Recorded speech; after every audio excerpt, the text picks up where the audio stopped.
is. Can anyone hear us out there?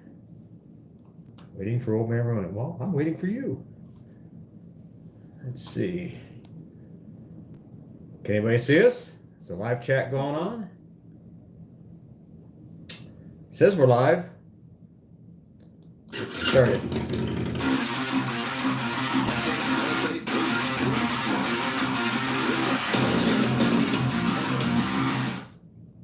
Let's see. Can you hear us? Don't know. Let's see if that came up. Anybody? Let's see. We've got 4 people waiting, it says, but none that are watching. Hello? Anybody see us? There we are. Okay. Now we'll do this.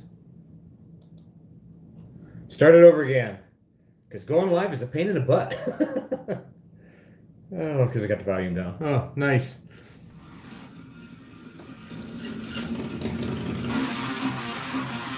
Do it over. Loud and clear. Oh, good. That makes me happy. 4 people waiting. Well, let's turn the volume down on the screen. Rice says we're loud and clear. Rice, thanks for being here. I see Stuart's eating popcorn, watching and drinking, and so are we. I happen to be doing a Rolling Rock, and Iron Lady's having... What are you having, Iron Lady? PBR. Cheers, everybody. Man, we've got a lot of stuff to talk about, not only for the upcoming year. You know, this is hey, there's Andy says good evening, Andy. But also a lot of stuff happening. The title of this video is Snowed In, and that is because not necessarily our area is snowed in, we are snowed in. And let me put it to you this way. If you guys seen a couple of the last videos we've done, you've noticed that my driveway is, well, it's almost 2,000 feet long, not quite, but close to it. And it is at a very sharp angle down. Well, here in Ohio, we had a series of 2 storms go by. And the first storm dumped a bunch of snow, which was cool. It started to melt. Everything started being okay. And then all of a sudden, we got a huge ice storm on top of that, which more snow and then more ice and more snow, which made our gravel driveway, which is literally a 30-degree angle, into... Basically, they could do the Olympic bobsledding on it. I'm not kidding. It is 100% ice. All the gravel that we you know, you can't even walk down it. You have to actually walk through the snow. And the way that our driveway is set up, it's there is no easy way. It drops off on one side at a pretty much a 60-degree angle. So you're not going to be taking a motorcycle, a Jeep, or anything up there. So the motorcycles are locked. I mean, we can't get them out, and I'm not going to put chains on just to ride down the end of the driveway and take the chains off because the roads are fairly clear. However, we are kind of stuck. Scott says, hi from Australia, 26 Celsius, cloudy with some rain. Well, I would love to have that right now because I think the temperature, it actually got about 35 degrees today here, which is just a little bit below 0 Celsius. You guys can do the math. I'm not going to. But let's see. Reese says, no snow in my part of Derbyshire, UK, lots of heavy rain and wind. You know, I don't have any issue doing any of the riding in the weather. And to be honest with you, it kind of frustrates me a little bit because normally I'd be out riding in this. We have never had our driveway lock solid with ice before, ever. This is the first time. Stuart says, can I lend you some pitons or pitons? I don't know what that means, but is it pity? You can. They ain't gonna do any good. But long story short, we're kind of locked in until this ice goes away, and hopefully it will in the next couple days. Stuart says, my little snow blower had no chance of clearing our drive. Good thing for Fulda. And that's exactly true. I mean, it was literally snow, ice, and it just packed down. In fact, we have about, in our backyard, there's about 8 to 10 inches of snow. There's drifts in other places as well, too. But you walking on top of it because it's so compacted with the ice that you're not getting through it. And like I said, we have a guy that comes in and plows our driveway for us, and he could barely get up the hill. And he doesn't use a truck. He uses a full-size tractor with a plow on it, four-wheel drive, and we had issues. In fact, I couldn't get our Jeep up the driveway because of the ice. And so that's why we're doing this today. I couldn't make a video that I wanted to make. I didn't want to do 2 or 3 garage videos in a row, but the way it looks, I'll probably be doing a garage video for Wednesday's video as well too. But I've got so much to talk about, and Iron Lady as well too, that we're going to take this opportunity to tell you about what we just started, who we've started to partner with, and some of the future for the Old Man Ronin channel. I'm going to tell you what, this is going to be, 2022 should be one of the biggest years in my entire life, in Iron Lady's life, for motorcycles that we've ever had, and it makes me happy. Let's see. Stuart says, 55 Fahrenheit here. Steaks for mountain climb. Oh, okay. Well, see, I don't do that. Now, my son does, but out in California, he does. Andy says, guys, about 6 inches of snow, but luckily no real ice. Well, the place where we're at, Andy, and I know you're in Columbus area, you're in the flatland area, and when it hits our hills, if you know anything about weather, that compression as it hits the hill country really stacks up for rain and snow. And we were right on the line. It would be 5 miles or 10 miles north of us had all snow, 5 miles south of us had all rain. And we had a lot of rain before the snow hit or the ice hit. And then we were right in that band of ice, and it stayed there for pretty much all night. In fact, Iron Lady missed work one day. And, you guys follow me on Instagram, know my food truck's down because of can't get parts. But we should be up and running, not this week coming up, but next week. Hopefully the parts are in and it'll be fixed by then and we'll be in good shape. Scott says he grew up in rural South Wales, Australia, had snow, etc. in the winter. What you're describing you call black eye.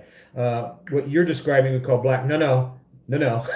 Black ice is a thin layer. This is this thick. It's a good, well, if you guys use, it's better than a couple centimeters, centimeters. I don't know. You guys do the math.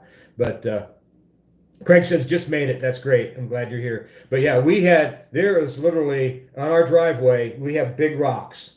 And they're about, if you can pardon me with the metrics, about 1/4 to a 1/2 inch in size. The water had gone across it during the freezing rain to make it smooth. So you literally was like, it's like glass. I'm not exaggerating. You could do a bobsled down it. In fact, if I was younger, I would probably take some cardboard and ride it all the way down the driveway. It would be a blast, but I'm old. Let's see. But again, we want to get to some of the things that we want to talk about today, and it's going to be, we got a lot of news. And I'm going to start with the first one. You guys know that, well, if you don't, I'm going to describe to you. We in Ohio are a border state with Canada. And black ice is almost invisible. No. Black ice is invisible. We don't have black ice. We have ice. But Motovan is a company that is the #1 motorcycle supplier in Canada. Well, we made a partnership with them. And we've got a couple really exciting things. You guys know that the ADV suit and the jackets that I've been wearing over the last the last year, I bought them from Amazon. They're called HWK, and they're really, really nice. They're inexpensive. I don't want to say cheap, but they are cheap, but they're very well made. Well, when I was approached by Motovan to work with them as a partnership, they actually acquired a company that's been around a long time in the ADV world. And let me slide back here and get it for you.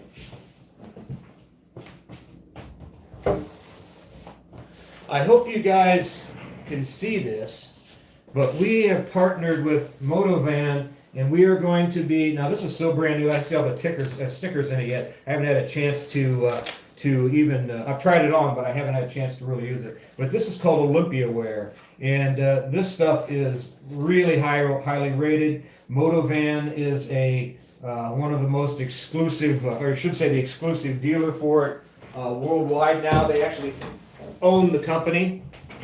And we're going to be doing some stuff with not only Motovan, but Olympia clothing here. And I think you guys are going to really appreciate that. We've got both the ADV suit and, of course, the pants to go with it. And I'll tell you, I'm pretty excited about this gear because, #1, it's been around a long time. And they make really high quality stuff. Now, we're going to do not only a first impressions on it, but I have to be upfront with you.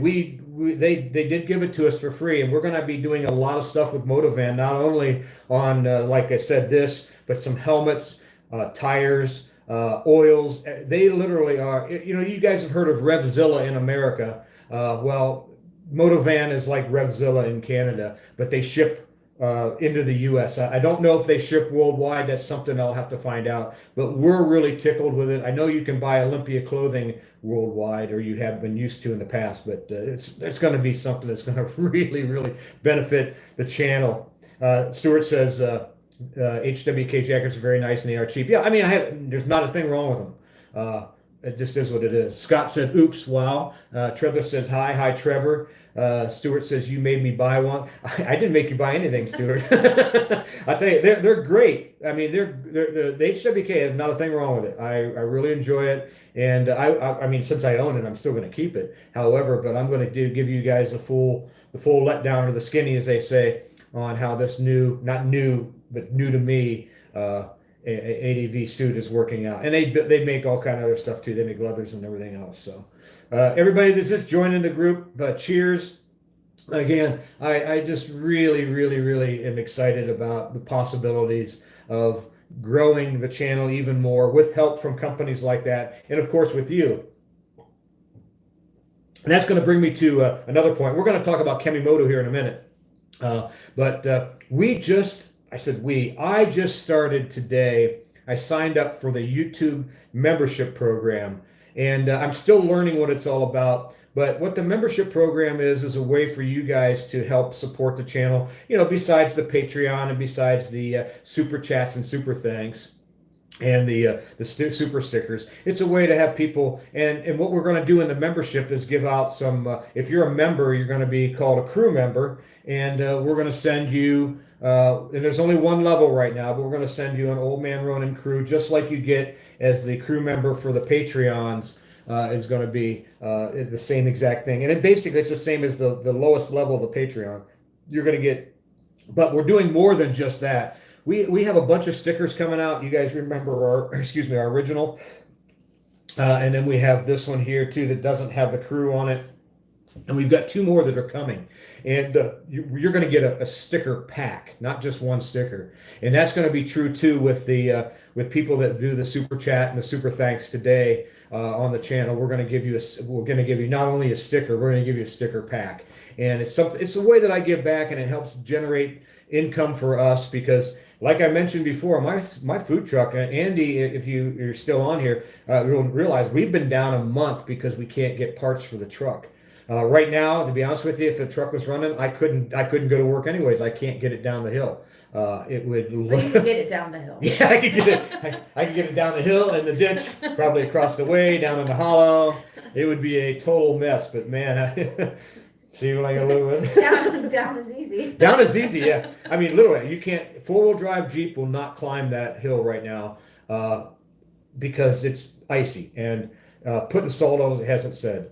Yeah, Andy says, yeah, that sucks, man. But like I say, I wanted to talk to you a little bit about this new, and then when you get on the page, not on mine, obviously, but if you look at the bottom there, they'll see join, and you just hit the button, sign up with either eBay or however you want to do it. And like I said, and then we're also going to be doing exclusive content for what we call the Old Man Ronin crew, which is going to translate into the Patreon as well too. There'll be slightly different in each one. So if you're a crew member and a Patreon member, it'll be slightly different stuff. So Stuart. What's Stuart saying now? There goes the truck. Yeah, I know.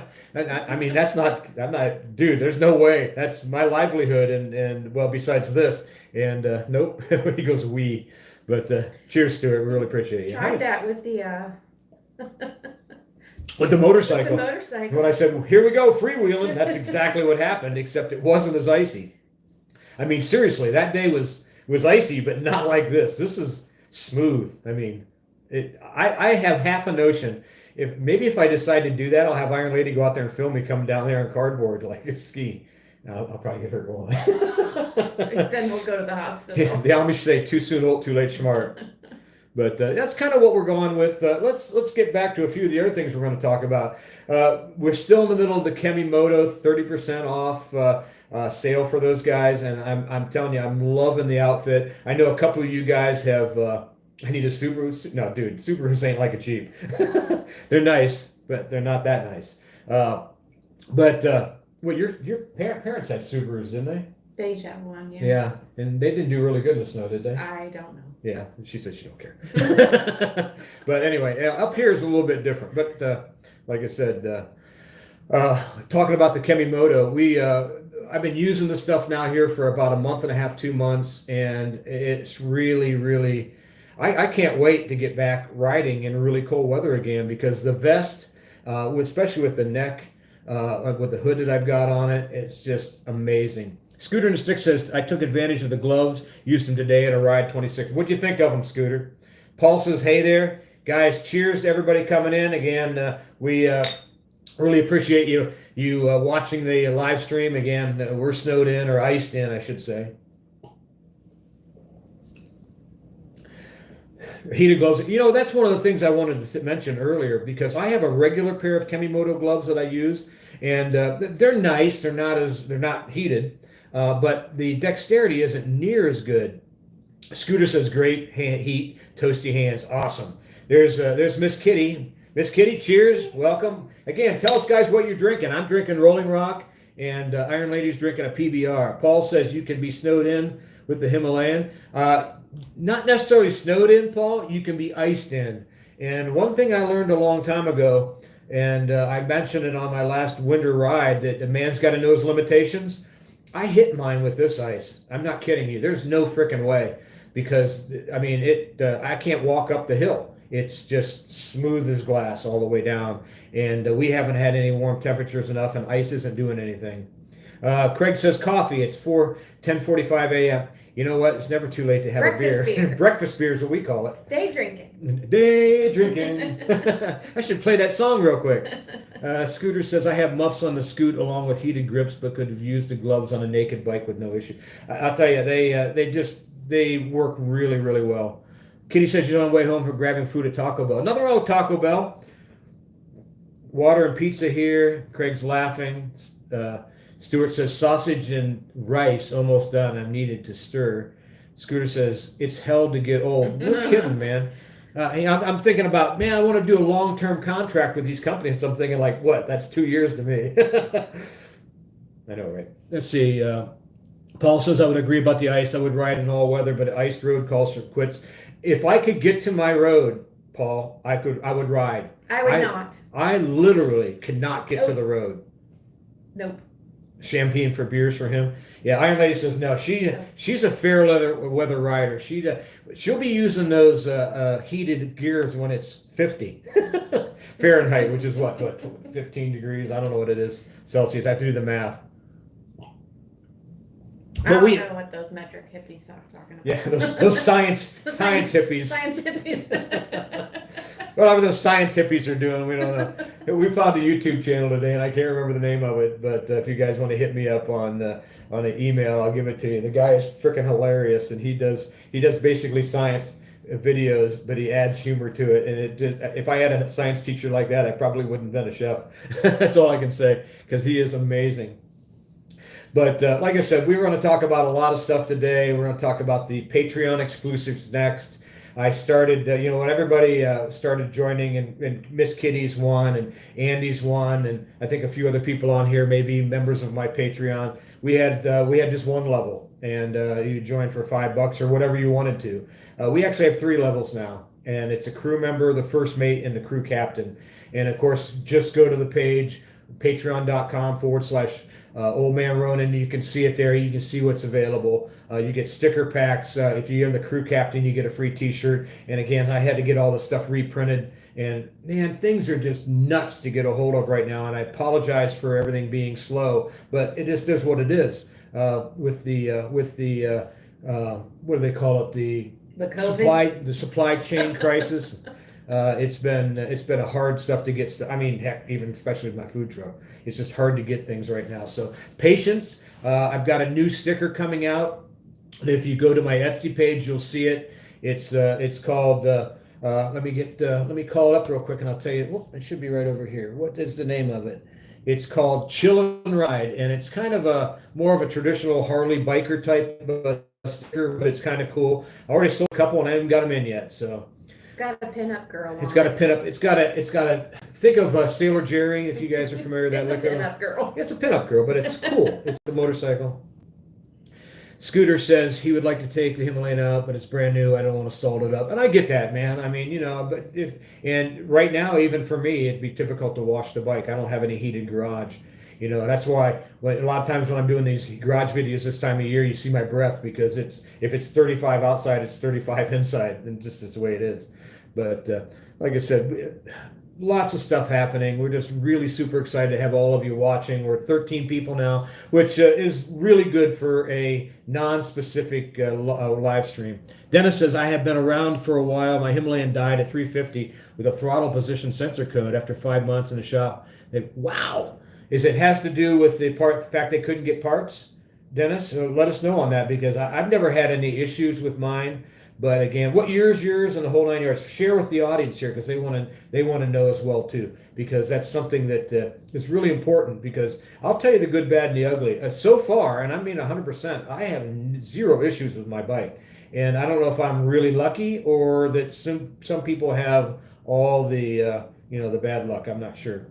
True, salt is no joke. No, it's not. I mean, you got to get it off your bike. Don't let it on your bike. I don't care what kind it is. I mean, I rode Harleys year round for years, and one of mine was the one that I really abused the most was an old Dyna, and you literally had to replace pretty much all the parts because it was rusting away, and it was a great bike. I mean, I sold it to a guy, and it's cool, but it is what it is. It's going to bring me to a couple other points that we're talking about. You guys have known that we've done contests in the past, and we're going to continue that. And in the very near future, if you guys watched some of the videos that we've had out there, you've seen me talk about this Air Moto system. Well, we're going to have a partnership with them as well too, and we're going to be giving away a couple Air Moto systems, and pretty excited about it. I have one that carries with the bike. Iron Lady's got one for her car, and we're going to be giving a couple of them away, plus offer a discount for our people who don't win them. And I think it's going to be a big thing, because I'll tell you, if you're an ADV rider that rides a Himalayan, or I'll tell you what, if you're just a motorcycle rider in general, having that system with you, it enables you to check the air pressure in the morning before you leave, and you should always anyway. And after you do that, but if you're going to an off-road with like a Himalayan or a GSR, any of those type of a Triumph Tiger, something like that, basically you can lower the air pressure in your tires a little bit to exactly where you want it, and then fill it back up when you're done in the gravel.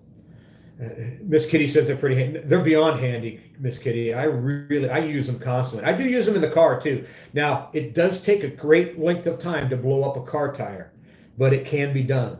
What's another cool thing, if you guys like moto camping and you're out there in the field, you can charge it with a USB off of your motorcycle, but you can blow up a mattress or whatever you want as well too. And that really, really makes a difference.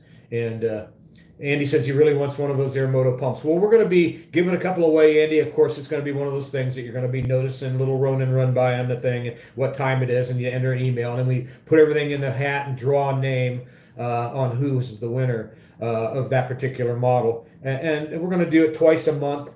The first section will be first couple weeks. We haven't decided if it's going to be March or April. We're going to still working on that, because we're also going to be giving away more Maxx Eyewear. And what we're going to talk about is, instead of just having one set of glasses, we're going to give away a pack of not only glasses but other things as well too. So Maxx Eyewear is going to be around for us a long time. They're our very first sponsor, and we're going to be continuing them as long as we possibly can, which is why I always wear the Maxx Eyewear on my hat, and you see them in the motorcycle as well too. But between that, the Maxx Eyewear, the Air Moto, we're going to be doing something with Olympia and Moto Van as well too. It's going to be kind of a fun year this year, in particular the spring year, and I'm really excited about it. And like I said, I can't wait for Iron Lady to get back on the back of the bike with us to do more videos and her riding on his own. I don't understand what you just said. Is there a translate? Is it a translate? No, it's not a translate. It's SISTER 19 LOL. No idea what you're saying, brother. Oops, maybe move your hands over on the keyboard. Yeah, and maybe you're one section off on the keyboard. See what it is? Cheers. Hey, I've done that. That's why I can say that. Yeah. But it's so nice outside, Iron Lady. Just kidding. For polar bears. We really have a good time riding, and I'm actually forming another sticker as well too, and it's based upon Our Life on Two Wheels, which is my original YouTube channel that I didn't do anything with.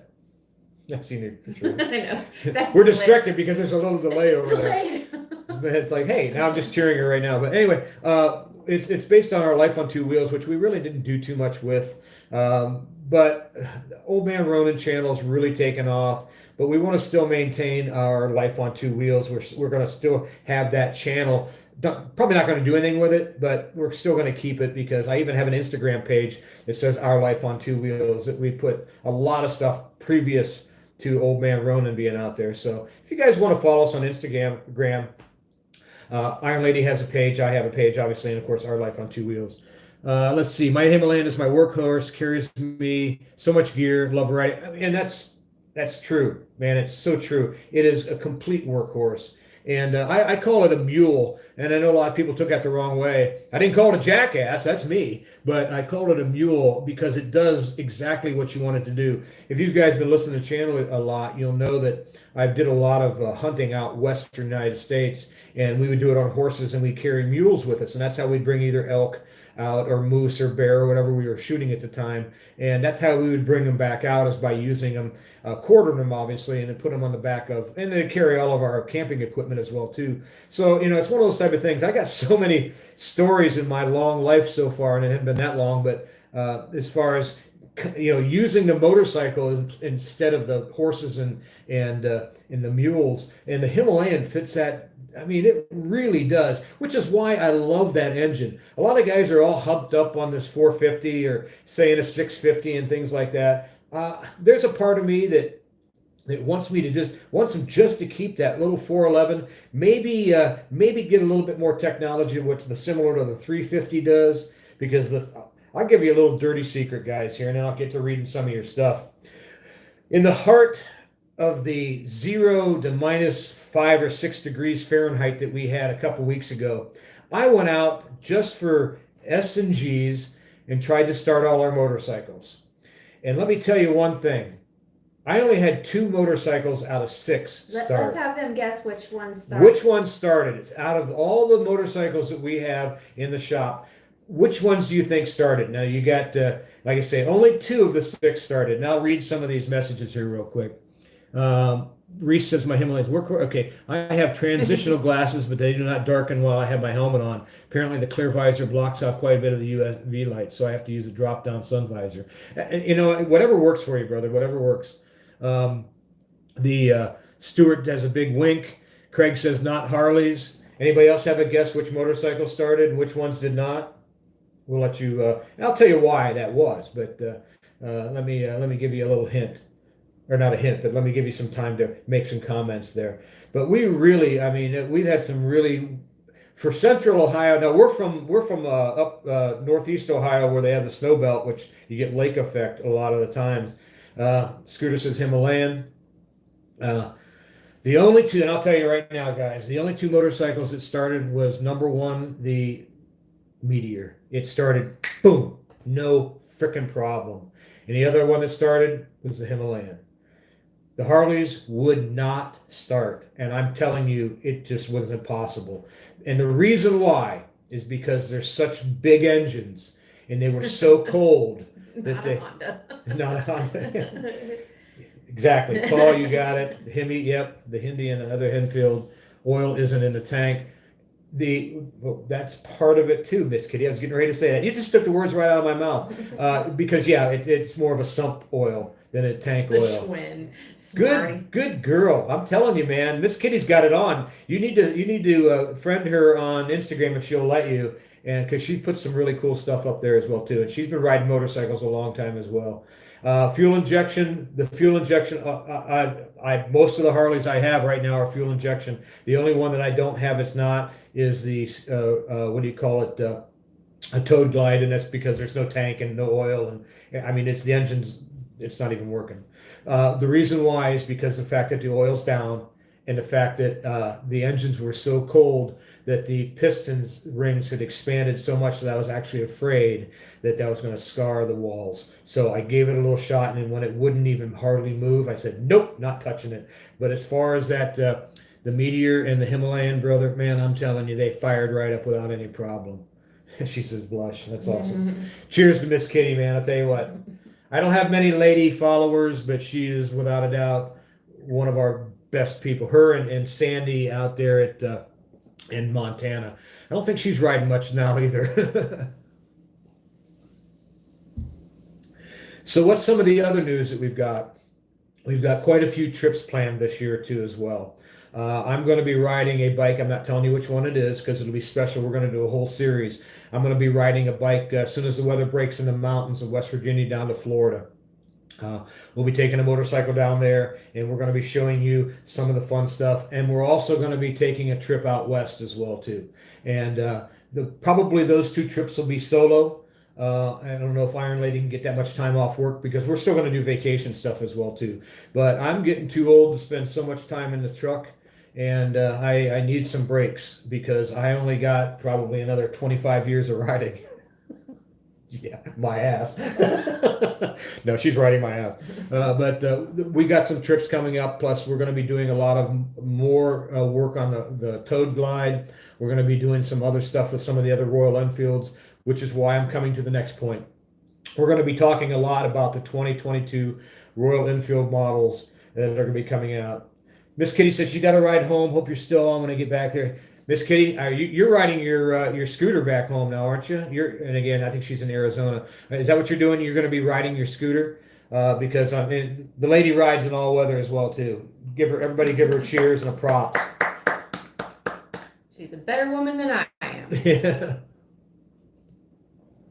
But some of the things that are coming out, they are introducing the 411 Scram real soon. The scooter says scooters are the best for winter. Yeah, they're light, man, and which is kind of why the Himalayan is so great for me. I mean, I'm riding roads that I still did in my Harleys, but it's New Mexico. I'm sorry, and yes, it's freaking cold. You can cuss on my channel. I don't care. I won't get demonetized for it. They may hold it for a second, but I'll approve it. But the reality of it is the new bikes that are coming out, I'm hoping we're going to get the 350 Classic. And if that's the case, I'm hoping I get one to ride for a little bit of time. I know they're going to be introducing the 411 Scram in India here in the next couple of weeks. And I also know that the 650 Super Meteor is coming in India. We probably won't get it, if at all, this year. It may be a next year thing. But I just want to see that 350 Classic and ride it because I love the way that thing looks. And then I'm going to compare it to the Meteor since I have so much time and so many thousand miles on the Meteor. It's that Meteor's a joy, man. And I get stuff all the time from people saying, how can a Harley guy love that small engine? And it's more about the fact that it's super dependable. Just the fact of the story I told you, the Harley's not starting is huge.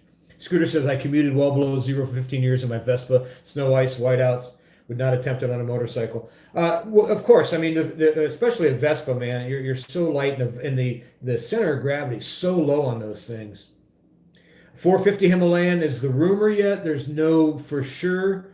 If they do, I hope they do not do a water-cooled. I heard it's not water-cooled. I heard it is water-cooled. I hope it's oil-cooled at the most. I hope they maintain the fact that it can, and I mentioned in one of my first videos that I wouldn't mind the Himalayan between 450 and 550 cc's. Why would you just go to 450 though, unless they're not changing the jugs at all and just boring them out a little bit? It seems to me the fact that Hitchcock's is doing a 460 kit for it, that you would be able to get a little bit more out of it. I would think that if you're going to do a redesign of the engine, go up at least 100 cc's. But again, I don't think it needs it. I think they pretty much solved their starting issues that they had. Mine I've never had issues with. I mean, when it was really cold, I had to use that throttle assist there to get it up a little bit, but it only stalled one time. and then it just fired right up and it stayed running the rest of the time. But I've never had any issue with it. Rice says, just gone midnight, time for another whiskey. Cheers, Rice. Give him a big, what whiskey you drinking, man? Because I love my whiskey. In fact, we may have Iron Lady go get us a pour. What do you think? I think we should finish our beer. She says finish the beer. She's not in the mood. Party poop. Just like having mom next to you. I think Andy made a no truth to the 450 rumor from what I can tell. And that's exactly. You can hear everything online. And I take everything with a grain of salt, not till I actually see stuff come out of Royal Enfield proper. And Royal Enfield proper, like you're not seeing any of the spy photos that I posted on the 650 Super Meteor. Those are real, and so those are going to happen. Let's see, have much faster for the Hitchcock. How much faster for the Hitchcock? It's hitting over 80 miles an hour. But the same limitations of what the 411 has. Rice says 12-year-old single malt Belvedere. That's great, man. I love me some good Scotch. I'm an Islay fan. I love my Ardbeg, and I love in particular my Lafroig. In fact, that's what I would probably have right now, unless I'm drinking bourbon or some rye. I'll say everything like I said my uncle used to say. I know everything by its last name, alcohol. And we're a big fan of that. You guys know that not only did I do chefing, I did some bartending and other security work as well too down the road. Check out Ben on Two Wheels on YouTube. Yeah, he's a friend of ours, and we watch him a lot, and he watches us, and we talk a little bit. So Ben's a good guy, along with Stuart. I mean, I'm not Stuart. He's not a good guy. He saw it on YouTube. It's got to be real, man. It's got to be true. But no, we have a lot of friends in India and that have some ties, plus the fact of my ties with the factory. And there's a lot of rumor, and I will not say yay or nay to either one, because if I'm not allowed to say, I'm not allowed to say, and that's what I'm saying. So it is what it is. So what are you saying? I don't know what I'm saying. What the hell? We need another beer now. Pretty soon I will. But we were talking a little bit earlier about the different models coming, and the ones I'm most excited about are the 650 Super Meteor, and of course, without a doubt, the 350 Classic. And I think those two are going to be great motorcycles. I'm not sure how the Classic will sell here. I think the hipster gangs will like it. You know, the hipster scientists or science hippies, or what do they call them? No, it was science hippies. It wasn't science hipsters. It was science hippies, wasn't it? I don't know. She's not helping me a bit. Let's see. Hey, there's a fourth. Hey, what? I know. So, there's that Kate. Is that Kate? No, that was not. That wasn't Stuart. No. Who was that? That was Maddie. Oh, that's right, Maddie B. He was Yeah. not on. Oh, yeah, Maddie's Kate. That's right. I forgot. He said sorry. He was Kate. Yeah, Maggie instead of Lee. being late. Yeah, so then we started calling him Kate. Sorry, Stuart. I mixed you up. Didn't mean to change your sex on you that quick. I know the pills haven't taken effect yet. All the kids are doing it. All the kids are doing it these days. Jeez, oh Pete's. But anyway, any questions we've got on what you guys are looking forward to in the Royal Enfield? I'm going to touch a little bit on Harley as well too, in case we got some Harley people out there. But as far as the Royal Enfield models, the ones I'm most excited about, like I say, are the 350 Classic. I think that'll be a great bike, and I think it would be better if somebody wants something to turn into a scrambler for the 350 than the Meteor. And the reason why I say that is the Meteor does have a little bit better ground clearance than most of, like the Sportster and that I've done in comparison. But the seating posture is wrong with the forward controls. It'd be difficult to stand up on. I'm sure you could buy some kind of kit or do some welding yourself, but why? Just the way that the lean back angle is of the, let's see, I'm getting all comfy right here. Lean back angle here of the Meteor, and the more comfortable cruising, and the fact of its rake is going to be different. And we talked about that a little bit in the last video about rake and trail, and I'm going to be doing a whole video on that, because somebody asked me before, he goes, how in the world can you tell? And what I was talking about was the difference between and I'll get on Harley just for half a second, between the old Sport Glide, and I say old because they discontinued it this year, and the new FX LST, which is a lowrider ST, which is their touring version of that. And people say, well, why do you know it's going to cruise better than the other one? Because the rake is is a little bit farther. It's 2 degrees different. And that 2 degrees is going to make it longer. And longer bikes with more rake and longer trail make a better straight line rider. And that's really in a nutshell. I'll give you all the science in another video, but that's really what makes the difference. And the same is going to be true with the Classic and the Meteor. The rake and trail is going to be completely different because the rake on the 350 or the 500 Bullet is different, and the old Classic is different. So they're not going to be keeping those same. Hi, Stuart. Stuart says, my wife does that meeting every day. Scooter says, I'm concerned about being unfortunately introduced to a tube change on the Himalayan. More to learn. Well, speaking of which, if you guys been watching the channel and looking at Instagram, you'll know that I've got some tires on order. In fact, they just came in, and we're going to get them put on as soon as I can get out of the garage. I went with the Shinko 700. Not the 705, I went with the 700. I want a little bit more aggressive. The 705 are really similar to the Pirelli MT80 and also to the seat. I really don't want that 80-20. I want a 60-40. I still ride on the road, so I don't want a 50-50 or the opposite 40-60. I want just a 60-40 that's going to give me handling in the corners on tarmac, as opposed to not handling in tarmac and giving me a little whoop whoop. If you guys ever been on a dirt bike and got real aggressive in a corner, you know if you're on the road, you get a little whoop whoop whoop whoop like that. That's your tires, the knobs on your tires. I don't want that on the road. So that's why I'm going with a 60-40. But I still want to be able to do mud. My Pirellis have served me well. And they got a lot of tread on them left, but they suck in the really thick mud, and especially in really, really loose snow or packed snow. Let's see. My Aero Stitch tire repair kit is not applicable. Why is that? I don't understand. Give me a reason why you say that. Signifies that I'm looking forward to the 350 Classic as well, but I also want the INT 650 to turn into a scrambler. You do that with that, just basically because the rake is tighter, and the fact that you've got mids, and those are the 2 big things to make a scrambler. You need mids. I think Scooter's comment above that explains why he's saying the repair kit isn't applicable. I'm concerned about being unfortunately introduced to a tube change in the Himalayan. Well, I don't know. There's nothing. He said about the tube change, and then he said the tire repair kit doesn't work on that. That's what I'm saying. Why won't it work? Give me an example. Unless it's a plug. If it's a plug, it ain't going to work. Let's see. Dinner ready. Thanks. Enjoyed it always. Bye, Iron Lady. Stuart, see you later, man. Goodbye. Okay. You're behind. I know I'm behind. Cheers, Stuart. Glad you were here. Peter says, "G'day, folks. Smoko tire down under what? The 350 Classic will sell well here in Australia, I reckon. Motor's a winner, as you proved." Yeah, it is. That motor's awesome. I love that little 350 engine, and I wish they had a bunch of different versions of it. What's it? Scooter Stick says it plugs. Yeah, exactly. It will not work if that's the case. And in fact, if you're doing tire repair with a tire and a tube, I always patch the tire and the tube.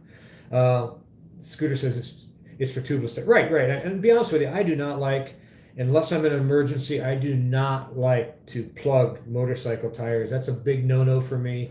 I learned a long time ago that you can actually destroy the belts in there on the tires, and it makes you can, again, ask me how I know, because I frickin' know.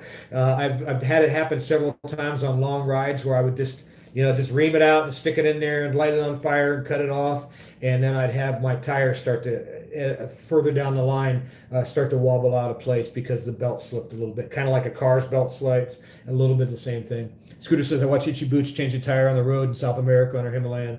Well, any tire change is a pain in the ass, to be honest with you, Scooter. I mean, but we're going to be showing you 2 ways to do this. We're going to be showing you I'm actually going to film a shop doing it, and then we're going to see me doing it. It won't be the same day, but we're going to be showing you exactly how to change a tire on the Himalayan, in both back in the woods and also in the shop, because I want to have both views. That way you can see what's going on.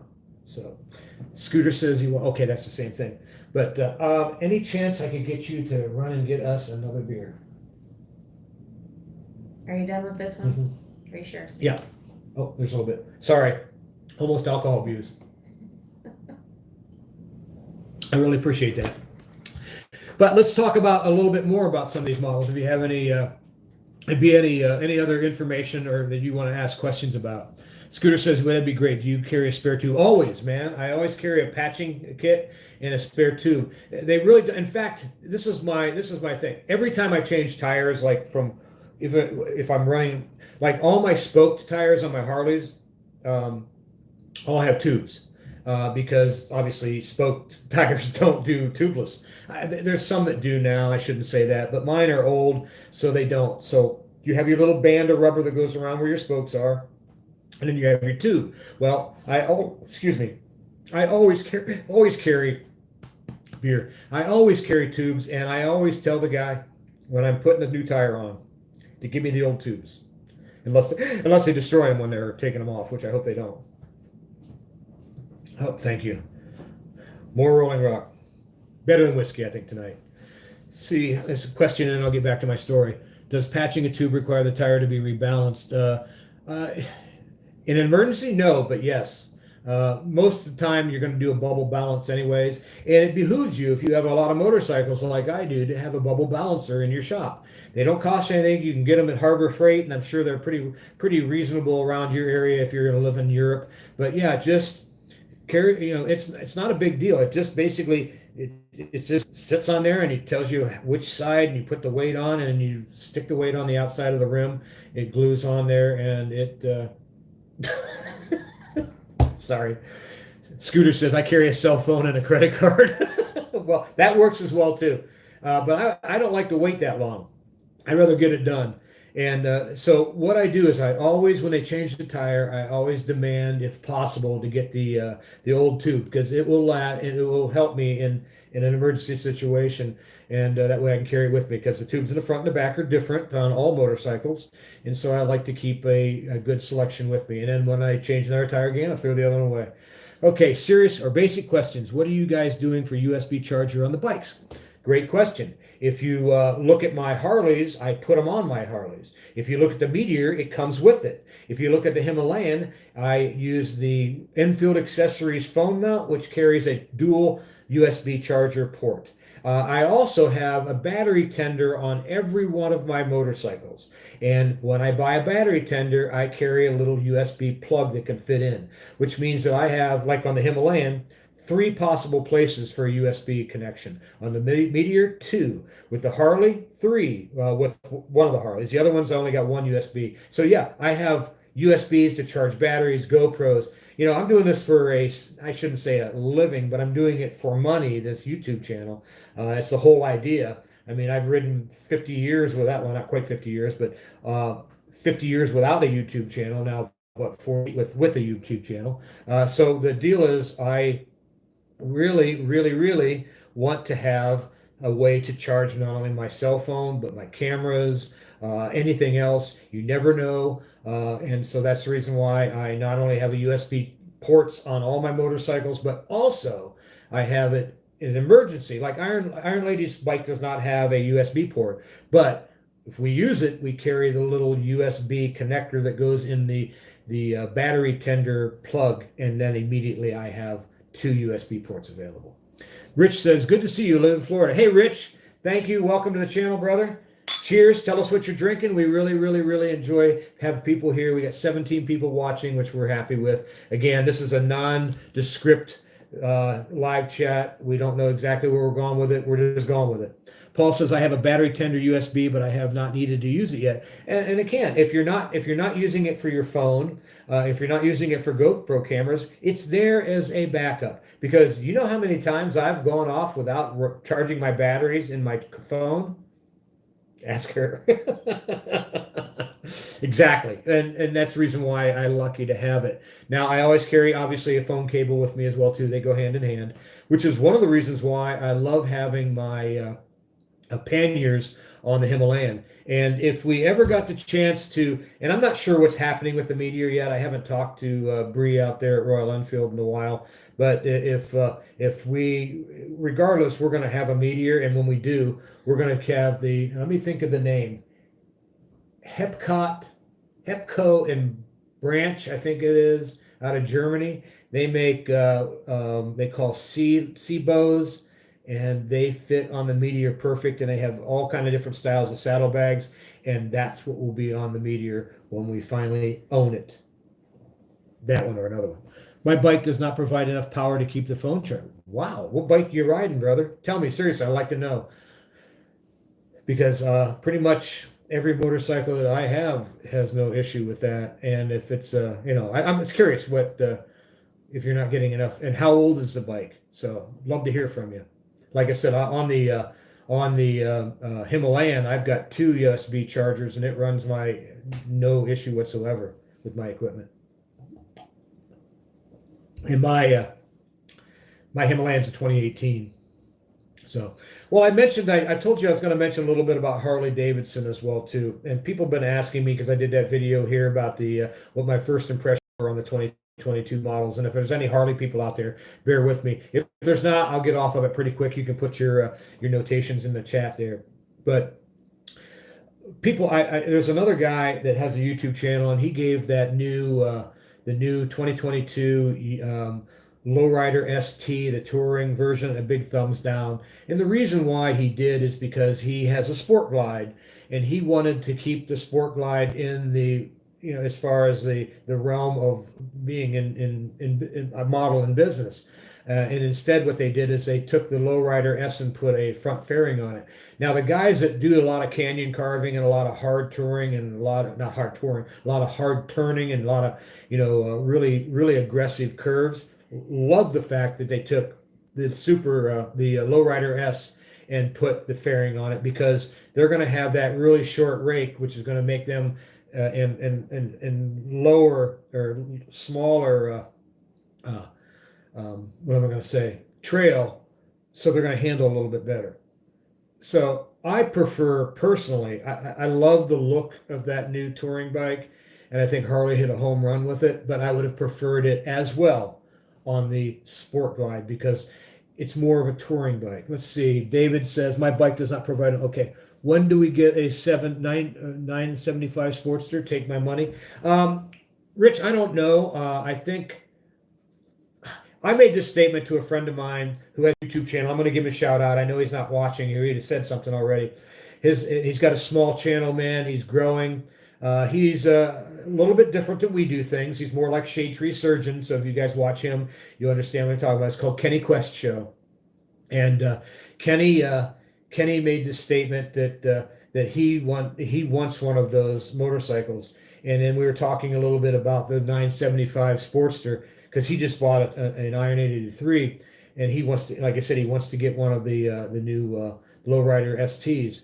And he said, well, what do you think of the 975 or even the 1250 Sportster? And this is my reaction.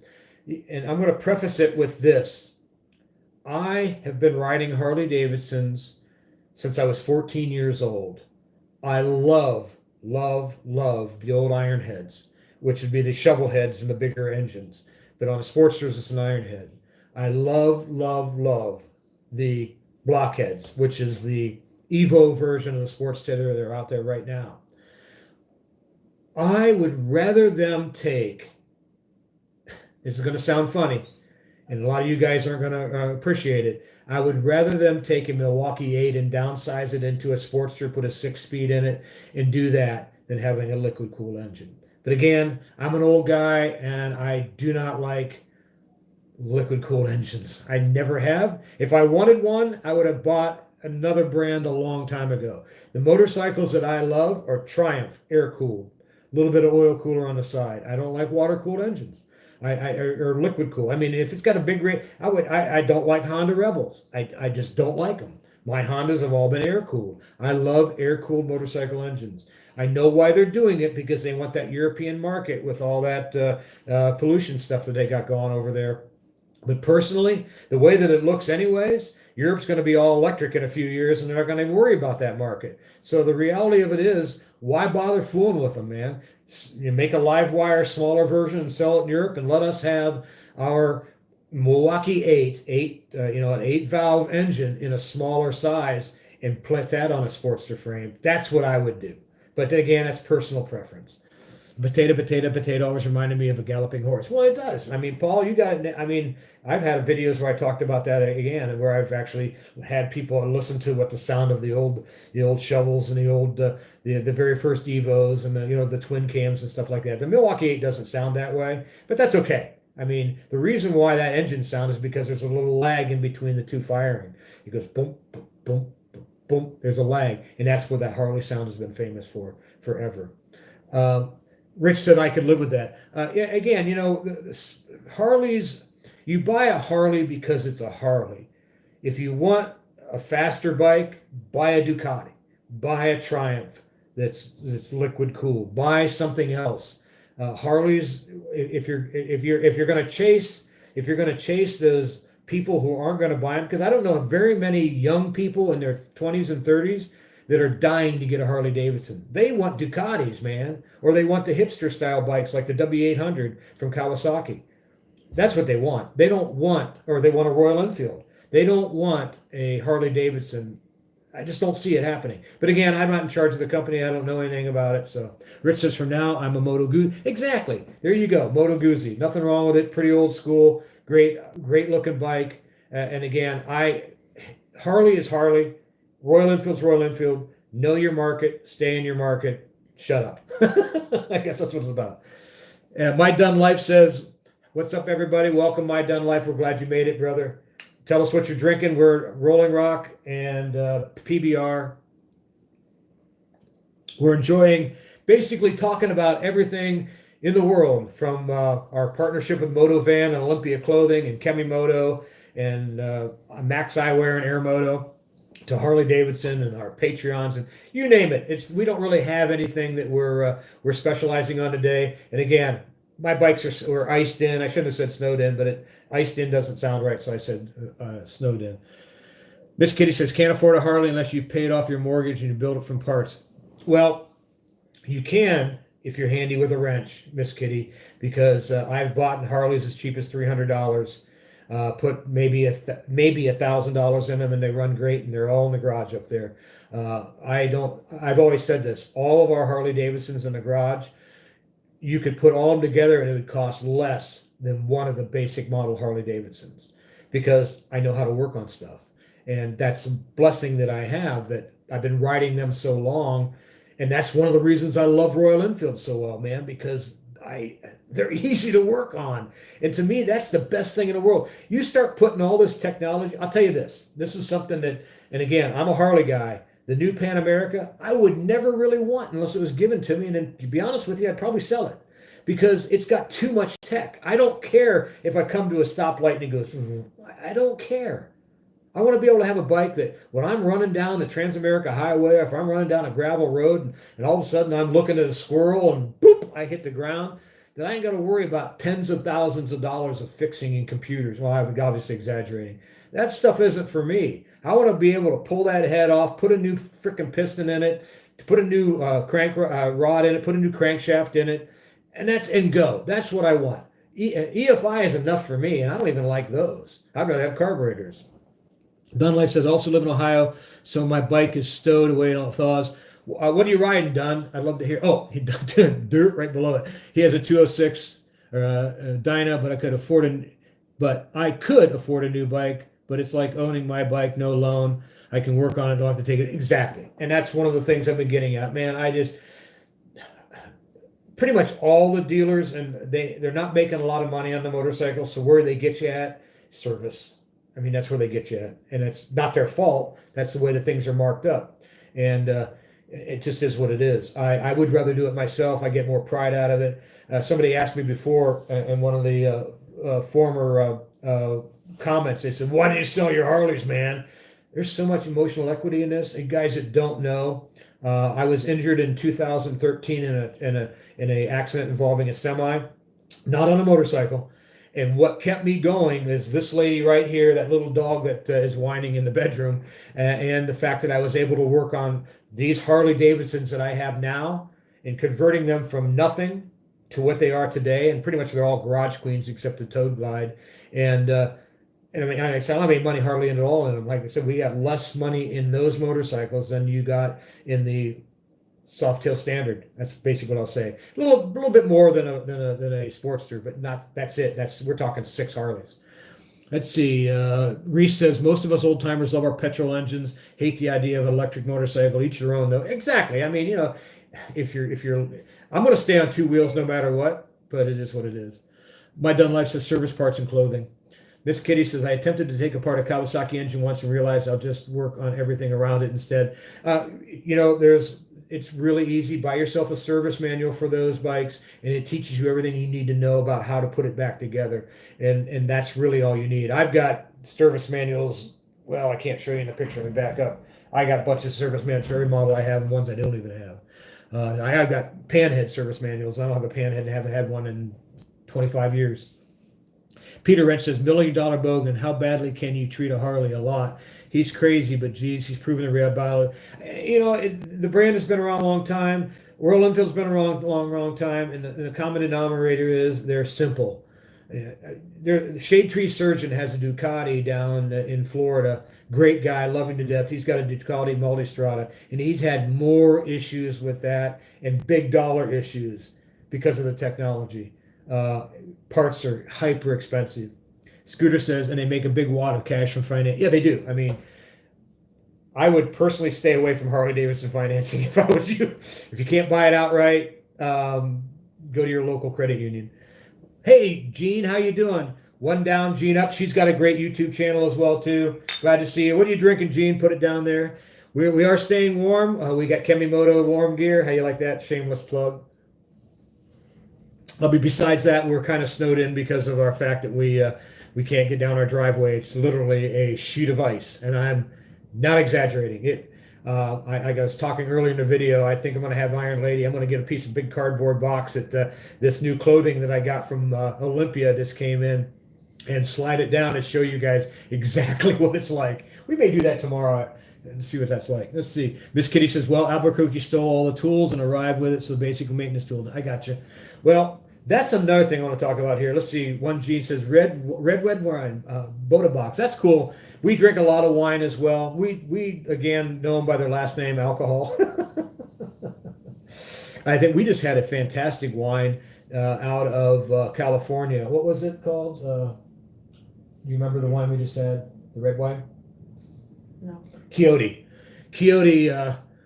We really enjoyed that red wine. It was my sister got it for us. She lives out in California. There's Done Life. She said hello. Got 2 inches of ice in my driveway. I mean, we do too. And we had it plowed, and there's still ice, snow, but the snow's gone off the top. But literal. I can't get. We have two Jeep Liberties and a 4-wheel drive pickup truck, and we can't get them up the driveway. They just sit and spin. I mean, you have to run really fast, and I'm not doing that on a motorcycle. You guys seen that in that last video or the last couple videos I did where I had to freewheel all the way down. 3 or 4 on top. Well, again, we have a little bit more down here, and we're like say I'm northeast of Newark, Ohio, in the hill country, and like I say, our house is on a side of a hill, and we actually live in a hollow, and I know holler, as they say down farther south, but we live in a hollow. And we're one of the highest points, and then it goes way down, and our driveway has a 30-degree grade, and then there's a 150-foot drop from where the garage is to the road below us. So it tells you a little bit about. Let's see, Son's going to have to try it. Any brandy fans there? Lots of brandy, but we prefer cognac if we can get it. My favorite brandy there, Andy, is, believe it or not, it's a cheap E&J. And it's an XO. I love it. It's got great flavor. I use it in cooking as well as drinking. Let's see. My Done Life says, southeast of Columbus, originally from Chillicothe, so the holler is very... Yeah, and we live in a holler in northeastern Licking County. We're still in Licking County. But, yeah, we really have had a great time with this video so far. Again, we really appreciate everybody coming by and watching. Like I said, we didn't really have a plan. We just wanted to tell you a little bit about what was going on. Most importantly, the contests that are coming up.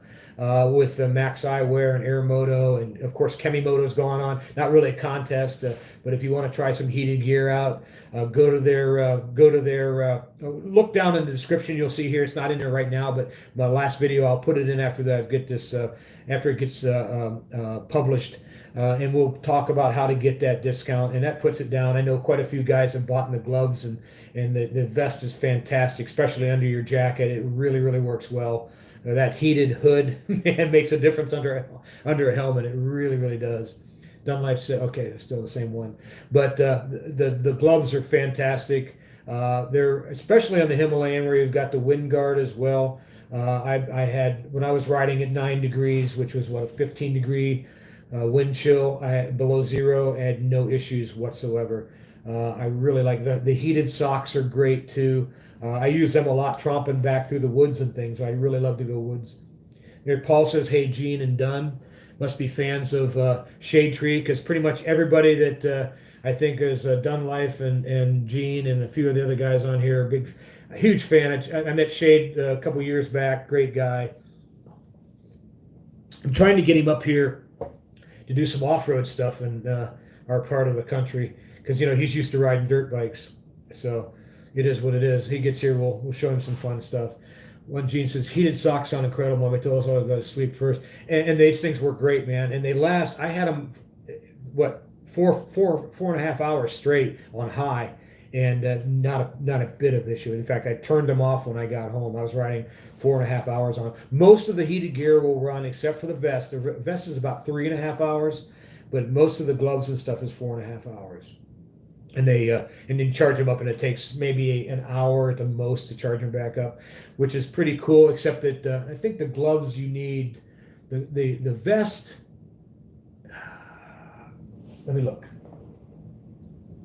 Yeah, the vest needs you can charge with a USB, and the socks you can charge, or the gloves you can charge with a USB, but the socks have to be a 110 volt. So that's the only downside. I am going to make a suggestion to Chemimoto. On the socks, they have this little on and off button on a keychain you can carry with you. You can adjust the temperature. Like I say, if you're riding and your feet get too warm, you can knock it down a notch, or turn it completely off or pause it.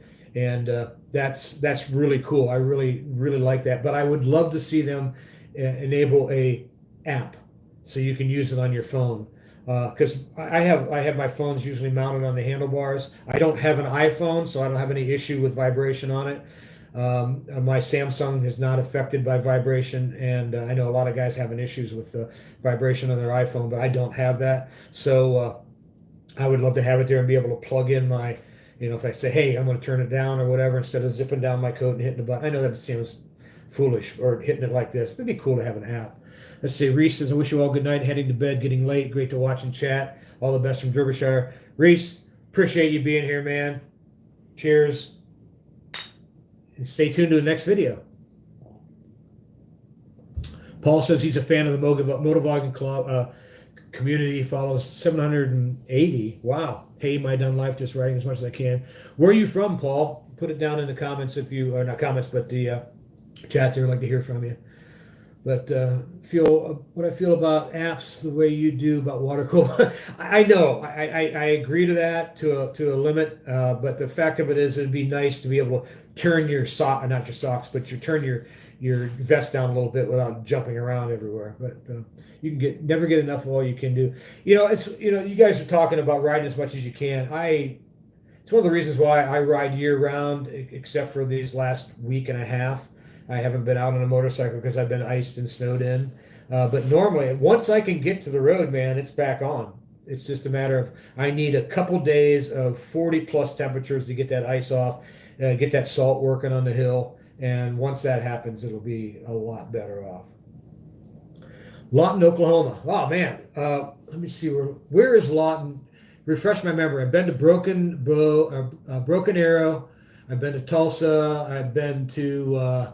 goodness gracious. Years ago, I used to fish tournaments, and so I fished Grand Lake of the Cherokees. I fished, goodness gracious. What's the name of that lake? It's on the border with on the Red River. God, brain's just going completely dead. I actually did really good at that tournament. I can't remember what it was called. It's not too far from Oklahoma City. Let's see, near Fort Sill. Okay, that doesn't help me. Sorry, not military. I apologize. Let's see. What was the name of that? What was the name of that lake? I always get mixed the Texas lakes from the Oklahoma lake. But I really love Oklahoma's beautiful, especially the east side with all the right there in the Arkansas border, and all the oak trees in there, man, just gorgeous. I really do love it. Latonka. Let's see. I can't do bundled up riding. I'm 50 plus years old. 4 or 5 million years. I'm moving south to South Carolina, maybe. Well, I'm 63, and I'm still doing it, brother. So let me see one thing. Let me see if I can find this here.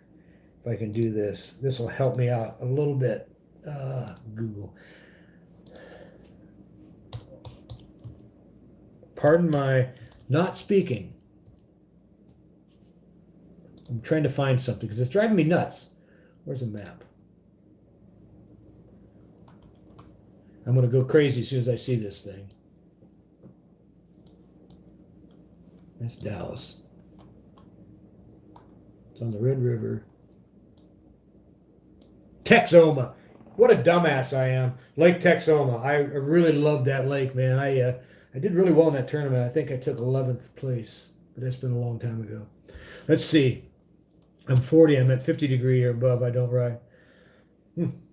I'm 50 plus, but like I do without the cold. I mean, it's one of those type of things that the cold weather does affect me a little more than it used to. But that's one of the reasons why I got the heated gear now. I've never had heated gear before. And I know Iron Lady does not like to. Did we pause in our? No, that was me.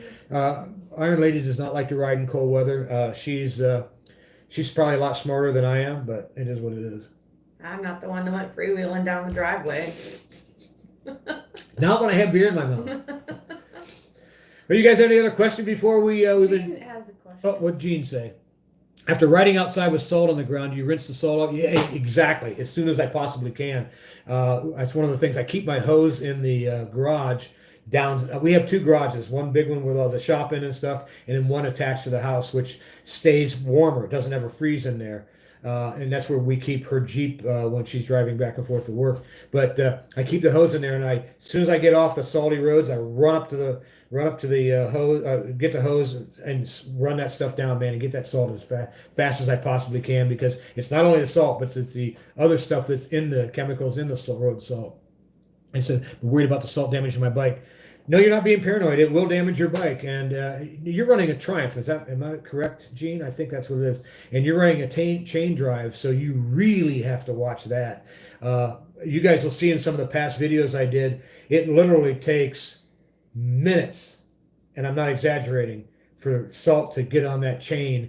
And you have to, I got a bunch of crap because I just rinsed the bike off, got it in, didn't get a chance to relube my chain, and there was rust on it as soon as it dried off. I was like, wait a minute, give me a break, guys. I just got the thing cleaned out of being riding in the salt. So, but then again, you have to really keep it lubed. You got to get that salt off there as soon as possible. And a lot of people won't ride during the winter because of that. One of the advantages of a Harley Davidson is the belt drives. That you still have to get the salt off of it, but it doesn't rust but the other parts will.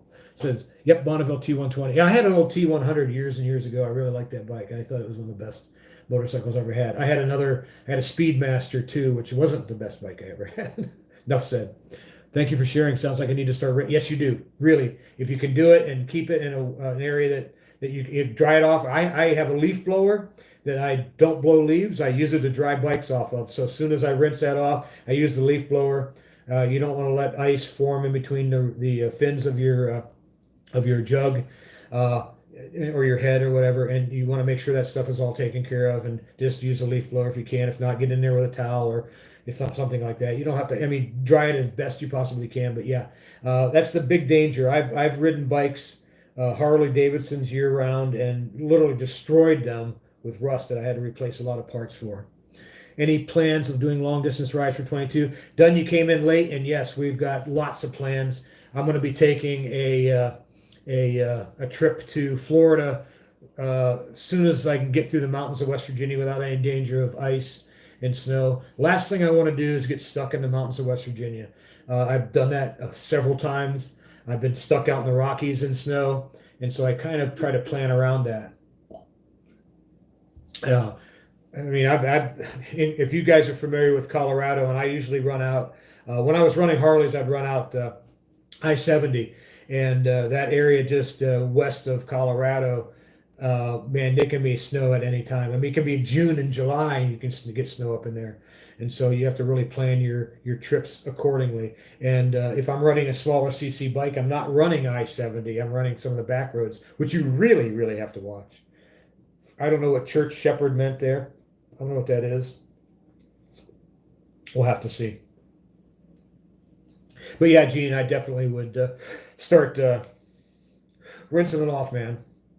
Because salt, like I said, especially on a chain, is really hard on it. It's hard on the whole thing. Things will rust that you wouldn't think would rust. Like little corners where your welds together in your frame will start to rust. The little stainless steel bolts that are holding pieces of what do you call it? Let's say your belt guard, if you're running a Harley, or your chain guard, will start to rust. It needs to be rinsed off, soaked off. I use Dawn. I don't use any other kind of material on my bikes. Most of my bikes are Garage Queens, and even like when they delivered my the Meteor 350 to us, Bree, who works for, or who's in charge of basically of Royal Enfield in North America, said that she said she'd never seen a Himalayan that's been that old so clean, because I really do like to take care of stuff. I'm almost fanatical about it. I picked up a Moto Musco tank bag for a Hemi. I love that thing is a tank, small but mighty. I love that it converts into a backpack. Yeah, a lot of them do. The one I have from Lomo does too, but to be honest with you, I hate tank bags. They get in my way, and I don't like them because if I'm getting a little aggressive, particularly off-road, they bump into my legs, and I don't like it. Everybody has their stuff, and a lot of guys run them, and I'm not saying you're doing right or wrong. It's just not for me. I'm not a tank. I got one. It's for sale. I don't want it.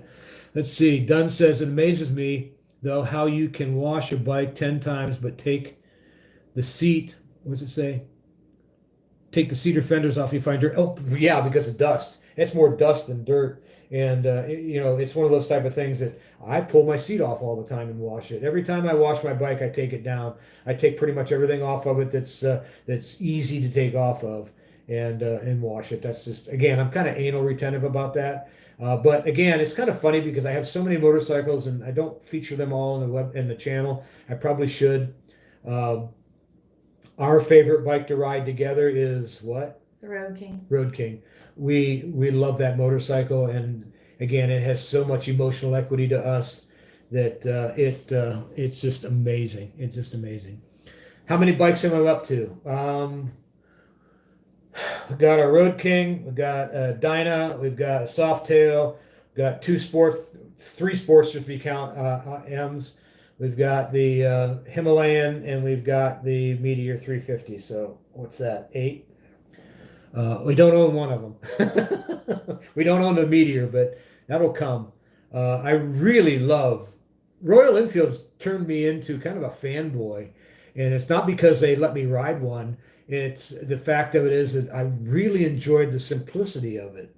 It reminds me of my old shovelhead or ironhead, I should, Sportster. I mean, a lot.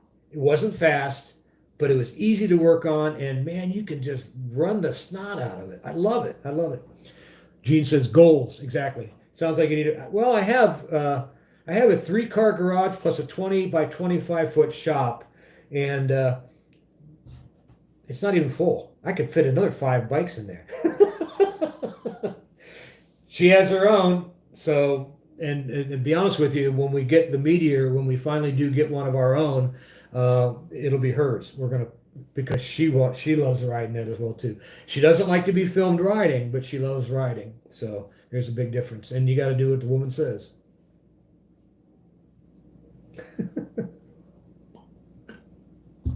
But Paul, all those bikes that we mentioned before, they said I need a bigger garage.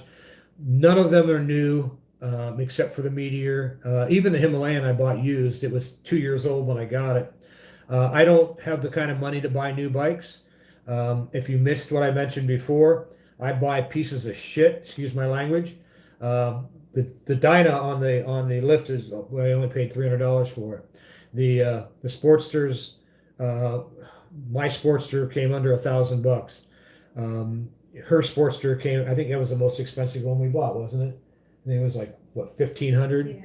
Yeah. And like I said, we literally, I just rebuilt them all. They weren't what they look. They all look like they all look like the Toad Glide until we painted them. And I was just gonna like I told myself I was gonna make the Toad Glide into something I could ride year round, didn't matter.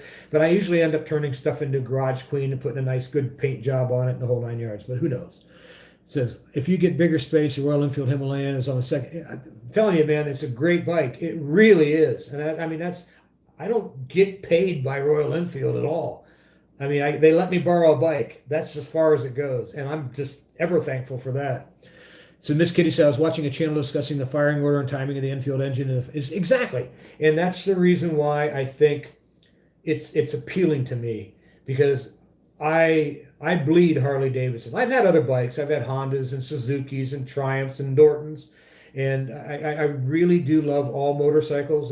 Like my uncle said before, he said, I know them by their last name, motorcycle. But there are certain things that I truly love, and I will always have. I don't always like what Harley does, but I will always have a Harley Davidson in my garage. That's Gene's question. What did Gene say? We've kicked around the idea about getting a Road King. What do you like about it? Everything. Not exaggerating, Gene. Every damn thing.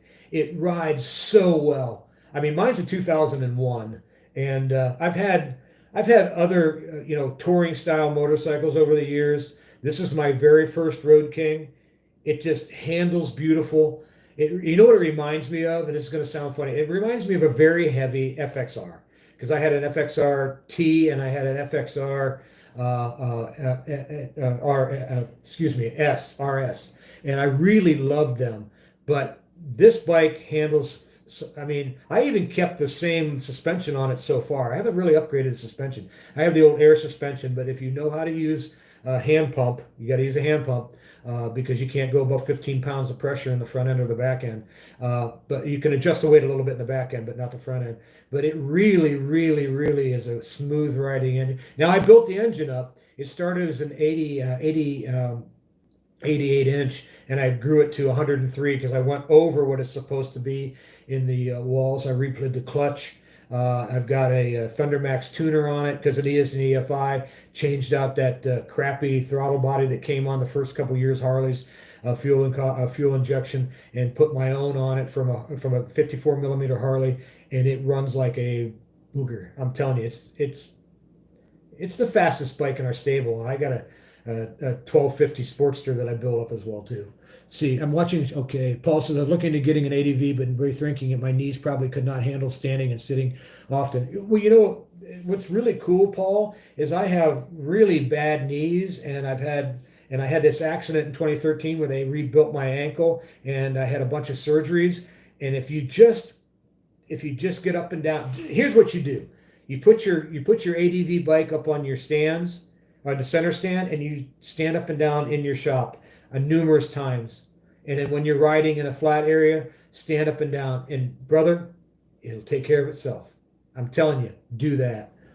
Dunlay says, one down, Gene up. Before I got a Dyna, I was debating with early 2000s Road King and Dyna, one a 6-speed. Yeah, my Dyna, well, the only 6-speed I have is my Deluxe. I have a 2008 Softail Deluxe. That there's videos that you can guys see there if you want to see it. But yeah, I wish the King had a 6. But to be perfectly honest with you, the way that they have the 5-speed geared with the you're not really gaining anything in top end. That's a dirty little secret that Harley doesn't tell you, that your top gear and 5th gear is not that much difference between the top gear and 6th gear.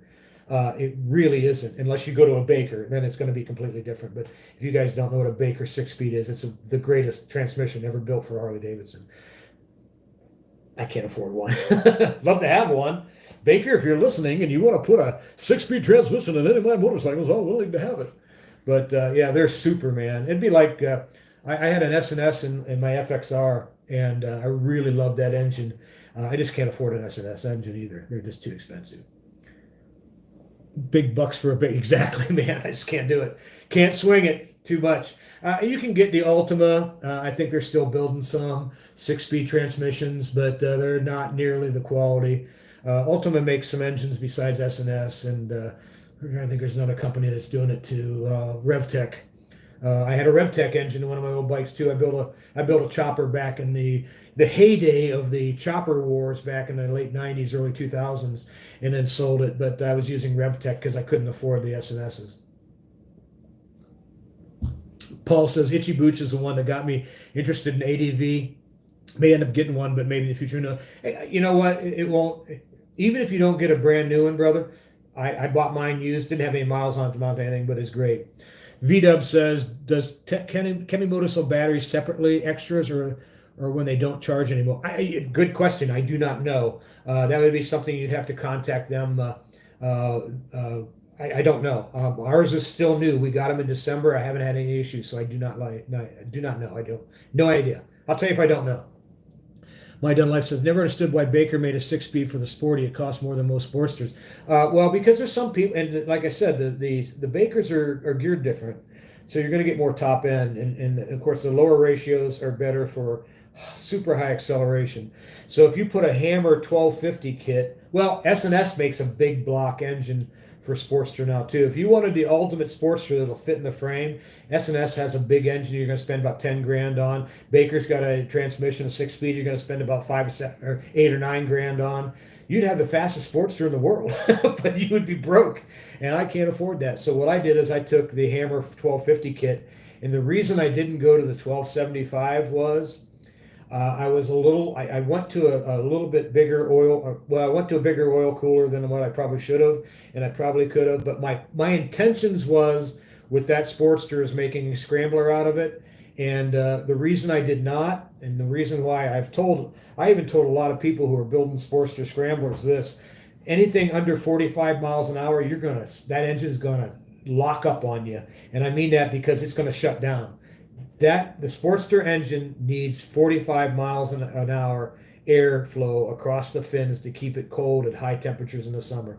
So if you're running I shouldn't say 35 miles an hour. If you're running the Trans-America Trail and you're getting into places out in the Mojave Desert or places like that, and you're going up and down, and you're barely crawling, and you're doing less than 35 miles an hour, if you don't have a gigantic oil cooler on that thing, that's why I got the Himalayan. Because I'm doing the Trans-America Trail either this year or next year. Let's see, 1443 I think it converts to. Richie Boots is approaching her. Hammer Performance technically has an 83 kit, has been out of stock for. Yeah, they do. Hammer's a great company, man. I love them. I really do. Itchy Boots is approaching the most dangerous stretch of any of her trips anywhere in the world. I don't know. I haven't been watching her in a while. With S&S, you can build a motorcycle without the HDB. Yeah, you can. I mean, you can literally build a Harley Davidson by going to Lowbrow Customs, S&S, Baker, Ultima, RevTech, any of these companies, getting a frame, putting it all together, TC Bros, and you can build a motorcycle without a bit of Harley parts on it, and it'll be a Harley Davidson. Talking about in the USA, Central America's scary. No, USA will be fine, both I think. Again, having some conversation amongst themselves, that's perfect. Any other questions about what we're talking about? The Royal Enfield models coming out for 2022, the Harley models, if you're going to do it. I mean, I don't know, have any information other than the fact of what I like and what I don't like, or the fact that we just started the YouTube membership, which is something I just did today. I'm going to put a video up, and we're going to start doing some not only YouTube but also Patreon only videos. They'll be short little things, but we're going to be giving a little bit more. I'm getting more involved in it because this last month with me having the food truck down. Yeah. Can I make the weather warmer? Yes. Let me do it here. By mid-August, you will be hot. How's that? My magic takes time. We're interested to check out the Super Meteor 386. Me too, man. I'll tell you, that bike is going. I made a prediction. you know, Hitchcock's has an I think it's an 863 or an 835. I can't remember. I'm old and stuff, but they have a kit for the 650s to make them bigger. And of course, S&S is building aftermarket stuff for the 650s as well too. If that comes out, you can actually make, and it's going to rev higher than the Sportster. It'll overtake the Sportster in sales because it's beautiful looking. As far as what the spy photos look like, and I'm really hoping they do the shotgun 650 because I love that nacelle on the front of the SG 650 prototype. They actually have a concept bike done that they did a couple years ago that they showed at I don't know if it was EICMA or whatever it was, but it was a show that they did, and you can find pictures of it online where they did a V-twin, and it was a 863cc V-twin as well too, in a more of a cruiser style, because they do know that American market just loves cruiser styles. They love the ADV stuff too, but the cruiser styles they really love. If RE keeps their prices down, they'll sell good, and that's, you know, a lot has to do with tariff. A lot has to do with taxes. A lot has to do with supply and demand. What we've seen over the last last 2 years is the fact that the price of the Royal Enfields have gone up in America because the demand has been greater than the supply has been. And you can blame that to several factors. But the reality comes down to, if things finally even out, things will even out. I guess is the best way to say it. And that'll be because they can make these motorcycles a lot cheaper. I mean, they're selling brand new Himalayans and stuff like that over in India for $3,000 US or less, and because of the cost of the shipping and everything else is what the high pine is. And they, you know, it's one of those type of things that they do have a facility in Texas for parts now, but of course they can't keep, with the supply chain fiascos, they can't keep things in stock down there. I've been waiting for a short kickstand for my Himalayan for the longest, a year now, and I can't get one. Because the problem with the older Himalayans is they stand too tall with the side stand. Especially with a load on a hill. I mean, it's an off-road bike. You're going to be parking your bike on a hill. No. Says he works in transportation shipping. Says that it is, man. It's just terrible. Me with my food truck, I have issues getting stuff. It's ridiculous. And it's not like food, because I get everything from Ohio or suppliers that I've been dealing with for 30 years or better. I can't get paper products. It's ridiculous. Like a small little container to put a sandwich in is near impossible to get. When they change out the government in 24, they'll have to open the oil industry, everything will come back to normal. Again, that is a political thing that I will not talk about. But I hope you're right. He does. Well, Iron Lady's taken off because she's going to go let the dog out. I do not think the V-twin would be necessary. They do a parallel twins pretty good. Yeah, I mean, I love parallel twins as well. I mean, I've had, you know, I did mention before, but I've had the Triumphs, and I've had Hondas. Well, I've had 4-cylinder Hondas and 2-cylinder Hondas, and I've had Nortons. I like a parallel twin. I think it's a simple engine. What I do not like, and one of the things that made me I don't like multiple carburetors as far as when you get above 2 cylinders, because it's a pain in the ass to synchronize them, and I don't like doing it. I had it with my 650 Honda. It was just a disaster. Every time I turned around, you rebuild a carburetor. I had it for years, and then you have to resync them. And Harley's easy, Royal Enfield's easy. That's one of the reasons I love them so much. Let's see, shipping containers that were taking 50 days or 110. Wow, that's amazing, man. Nathan says, not intended to be played. I know, brother. I'm just teasing you. It's one of those type of things that, but it is something that's hurting everybody worldwide. Speaking of dogs, my two are nosing up to go outside, so I'll have to sign off. Thanks for hosting. Scooter, I really appreciate you being here, brother. Cheers to everybody. Everybody say bye to Scooter. And you know, we got 12 people down now to watch. I mean, again, we didn't expect to have a tremendous amount of people like we had for the other live streams, because we didn't really have a specific topic, and people like specificity. Is that the word? Bye, Scooter. See ya. Miss Kitty says good night. Later, Scooter. Like I said, we want to just go out and I wanted to have a video and I've got a few things in the works for Wednesday that I think will be good, and I didn't want to have too many in a row. I'm hoping by Wednesday that I'll be able to get out for the next Sunday's video. And I really, I mean, everything. I work, even though the last couple of weeks I haven't because of the food truck being down. But I really, Rusty, you want to come up and say hello? Come on, he wants to come up and say hello. Yeah, there he is. Everybody, look over it. What are you doing? Hey, come on, get your face up. I know you want to give me love, but this is Rusty. Now get out of here. Busy. See, thanks for the time. V-Downs and answering questions. That's what we do, man. We love to share as much information as we can. We're not an expert, but we have a lot of experience, and I guess that's what it's all about. Gene says Pupper. Yeah, he's a character. He's how old is he now? 8, 7? 2013, I think, is when I got him. So that's 7. No, he's not that old. Yeah. He's old. He's as old as I am in dog years. Wow. Doggos for the win. Yeah, I know. It's my cheap. I should have put the picture of him in the what do you call it, thumbnail. I got more viewers. But my wife wants another dog. I'm not ready. I lost 2. Oh man, I'm sorry to hear that. This dog here will crush me if something happens to him.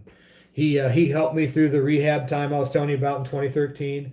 That I had the accident, had to have all the surgeries, and of course he helped me in the garage when I was working on bikes before I had a YouTube channel. I mentioned this before. I wish I'd had a YouTube channel. And the last bike that I rebuilt was my the 1200 Sportster Custom, and man, I really love that bike. Like I say, its intention was to go scrambler, and then the first thing I did, I'll give you a quick little story on that.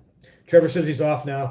1 a.m. Well, pleasure. We really enjoyed having you, Trevor. See, I said pleasure and Trevor and treasure. It's all the same. Yeah. But I really appreciate you being here, man. I really appreciate it, and thank you, and cheers. The only thing I hate about dogs is they not live long. Exactly. That's one of the things. But one of the things I really wanted to do with the Sportster was to make a scrambler out of it, because I was going to take that on the Transamerica Trail. And the first thing that I did when I got the bike is I rode it around our yard at low speed for a while. And man, it just almost seized up. It was just flaming hot.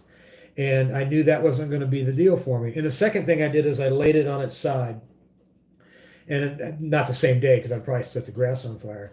And then I lifted it up, and I was imagining myself having a full loadout on it with saddlebags and a bag on the back and the whole 9 yards. And I was thinking, that may be just a little bit too much weight for me. And then I was looking at the only time I was actually going to need high speed of 70 miles an hour was getting to North Carolina and getting back from Oregon. And there's back roads. I'll just need more time. So that's the main reason I got the Himalayan. And it was a fantastic deal. She says, late on a Sunday. Late on a Sunday. I don't know what that means. Oi. Oi. Oh, oi. Okay. I thought it was OY. Like oy vey? I don't know. Well, anymore, I hope you enjoyed that little part there. If you guys get a chance, I do have stickers available for sale on Etsy. I know some of you guys have got them. We also have, if you're a member of the YouTube membership and also Patreon, you get an official crew one. And if you do a super chat or super thanks or a super sticker tonight or later after the video is over, we'll send you a free one as well too. And we also have some other little tiny stickers we're doing as well. These are pure giveaways. And now I can't send these out, but if you see me in public, I'll give you a free sticker, as many as you want. We're going to be sticking them around gas stations all over the U.S. Highways are boring anyway. Yeah, what did Charles Kuralt say? Excuse me. Charles Kuralt used to do a show on CBS every Sunday. I know some of you younger guys won't get it, but he would say that the U.S. highway system was the perfect way to go coast to coast without seeing a damn thing. And that's exactly true. Well, anybody have any more? We've been on for an hour and a half, and that's usually about as long as we go. Any other questions that you have before we shut her off? My Dunn Life says, hopefully I'll catch you this year since we are so close. Dunn, I'm around, man. I'm on the road every day. I ride the motorcycle every day. Um, Gene says, have a great evening, stay warm and safe. I'm on the motorcycle every day of the week, not necessarily on long rides, but I'm usually out there riding somewhere, even if it's just going to the local post office. Two-way highways for the win. And must-have accessory, my dumb wife. what's that? What's your must-have accessory? What's my must-have accessory for bikes? Right now, without a question, the air moto system. Because I ride that Himalayan a lot and I do a lot of gravel roads and I air down in gravel and dirt every time, and in snow. I air down so I get better traction. So that is my must-have. Second must-have is well, I always carry a tire repair kit as well too. But that kind of goes hand in hand. So I guess they're actually in the same pouch as my repair kit. So those are the two, because that's the thing that, well, let me take that back again too. I also carry, as part of my deal, and Iron Lady will verify this, is I always carry plastic, like plastic bags, zip ties and wire and duct tape. You know how if you have a fuel injected bike that's old, like my 2001 Road King is, fuel injected hoses have a tendency to wear out, and especially because they're high pressure hoses. And we were, I don't know heck where we were riding at, but we were out riding around and we were quite a ways from home, and she keeps saying, "Man, I smell gasoline." I said, "Yeah, I do too." And we'd come to a stop and it'd get really strong and we'd go riding a little bit farther and wouldn't smell a thing. And all of a sudden I happened to look down and my boot and my pant leg is covered with gasoline. Here the high pressure hose had sprung a leak. And so I pulled off, and thank God for baling wire, plastic, duct tape, and zip ties, we were able to get home. And I was able to replace the. MacGyvered it. Did somebody say that, or did you just say that? I just said Yeah, that. because that's what I did. I mean, things like that, you never know what's going to happen. I always carry, tires, and I always carry if I have a spoke tires, I carry a little wrench to adjust the spokes. Just there's a bunch of different stuff that I take, but that's probably the number one thing. I can bump start an engine if the battery goes out, as long as I don't have a short in the battery. So as long as I get enough, as long as I got enough hill to crank that engine. But the fuel injection is a little bit different. Hopefully that's not an issue, but sometimes that is. But normally I can get a bump start even a fuel injection engine, but that's not always true, because once it does, I'll hide that one. I don't know what that is.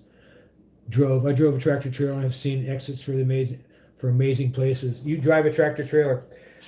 Well, looks like she changed it to past tense. To past tense. I drive. Oh, she did? Yeah, on the next line. Oh, drove. Okay, yeah. So yeah, I mean, and I have a Class A CDL I've had since I was 18 years old, but it wasn't a Class A back then. Back in those days, they called it a chauffeur's license. I don't know why. Back when I had teeth, you know what I mean. I know I get those looks all the time.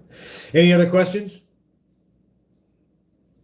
Hope that answered yours, but I'm telling you that air moto, because I do air up and air down a lot, and it's really critical. I have air compressor, a couple of them in the shop, and I use them. But what I found out, the easiest thing for me, and I know all you guys have done this. You got your little needle gauge. I don't have a thing on my end of my air compressors that I can, set it to a certain air pressure and it sets it there. That's not the way I work. I mean, my air tools, I don't have that. But this air moto, let's say I'm looking at my Sportster and I need to have 34 pounds in the front and 32 in the back, and I can just set it at that and put it on there and walk away. It fills it up and stops when it's there. Man, that's just changed my entire freaking life when it comes to airing up tires. So let's see. We've got Andy says, "Good night, everybody. Looking forward to an awesome 2022. Me too, man. It's going to be fantastic. My 2022 season will start. Well, it's already started. I was riding before we had the ice, but as soon as the ice is over, we'll be back out there making videos for y'all. Anything? There's a question that I like to tell people. Anything you guys want to see on the channel that I'm not doing or haven't done in a while, I'd love to hear as well too. We've done a lot of history stuff. We've done a lot of the Pathfinder routes and a little bit down in the Windy 9. There's so many great roads in my part of Ohio, and that's anything east of New Albany as far as from Columbus, or anything southeast of Columbus is fantastic. And if you guys get a chance, Northeast Ohio has some of the best roads in Ohio as well. We are blessed in the eastern part of the state is some of the best roads in the world.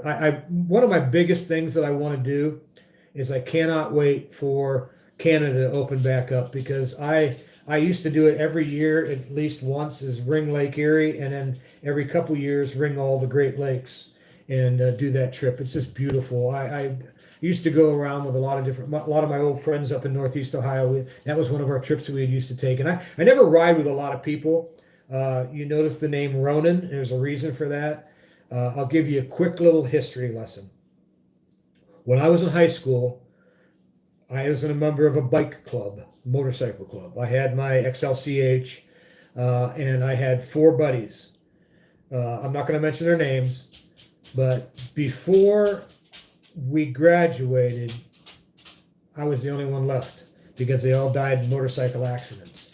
And it was a big thing in my high school. And people kept saying, "Why do you still ride?" I said, "I ride because I respect these guys." But I got a nickname because for the longest time I wouldn't ride with anybody, because I didn't want to make friends that way. I was afraid that something would happen to them as well. Me, I've always been kind of I've always been a gearhead. I've always taken chances. I've always lived on the edge. And I got the nickname Ronin for that, because I was literally by myself all the time.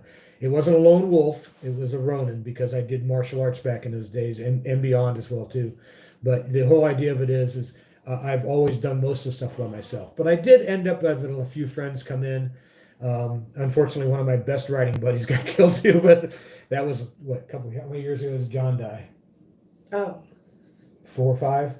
Yeah. 5 years, maybe something more, like that. Maybe a little bit more than that. But anyways, it's one of those type of things. It's a dangerous sport if you're reckless. And that's why you don't see this guy out there doing wheelies anymore or anything like that, because I know my limitations at my age now. Miss Kitty says, some more maintenance stuff. Just put a disclaimer in for you. Don't know what you're doing. It's still good to watch. You can always learn. Service manuals, YouTube, you can do anything. Timothy says, just north of you in Knox County, just picked up a new KLR to hit the dirt stuff. I've been all over the country on a tarmac.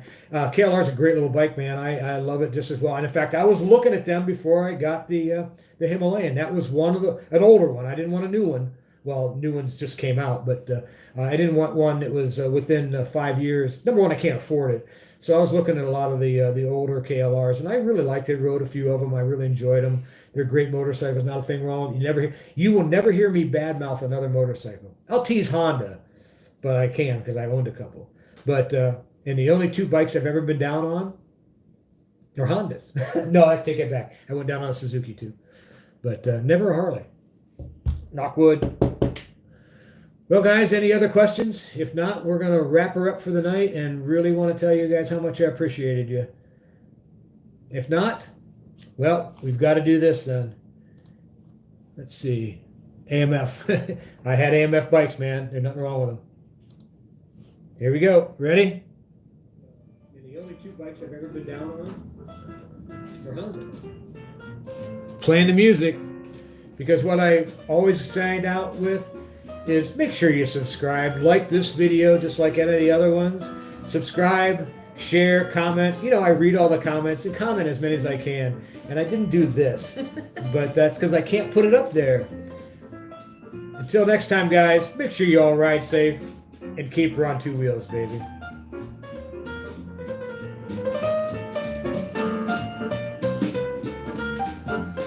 It's been a blast. Thanks, guys. Good night.